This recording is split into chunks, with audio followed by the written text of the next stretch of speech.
সরকার গঠনই হলো মে মাসের ৯ তারিখ থেকে সরকার গঠন হবে। তারপর তারা বৈঠক করবে, মন্ত্রিসভার গঠন হবে। তাদের যে এমএলএরা রয়েছে তাদের নিয়ে মিটিং করবে। পূর্ববর্তী সরকারের থেকে কাজকর্ম সবকিছু হ্যান্ডওভার নেবে এবং যেখানে কি ব্যাপার আছে সেগুলো তদন্ত করবে। দেখুন এবার অনেকে বলছে যে, "না আগে বলেছিল ওটা মে মাসের টাকা।" কি মূর্খের মতো কথা। মে মাসে তো সরকারই সেখানে ছিল না। তো মে মাসের টাকাটা কোথা থেকে আসবে? তখন রাজ্যপালের আন্ডারে ছিল সেই সময়। শপথ গ্রহণ করা হয়েছে ৯ তারিখ। তার আগে পর্যন্ত কোনো সরকার ছিল না। আর তারপরে যেটা আরো একটি ইন্টারেস্টিং ব্যাপার সেটা হচ্ছে যে, নতুন সরকার যখন শপথ গ্রহণ করবে, পরের দিন থেকে কি টাকা দেওয়া শুরু করবে? সে যাচাই করবে না সবকিছু?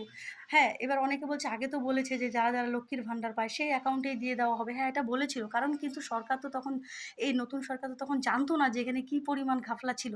কিন্তু যখন টাকা দেওয়ার জন্য এই লক্ষ্মীর ভান্ডারকে খতিয়ে দেখা হলো, তখন বোঝা গেল যেখানে লক্ষ, লক্ষ ভুয়ো অ্যাকাউন্ট পুরুষরা না মেয়ে সেজে টাকা নিচ্ছে। তার মানে কি তখন যাচাই ছাড়াই দিয়ে দেবে? এখন তো দেবে।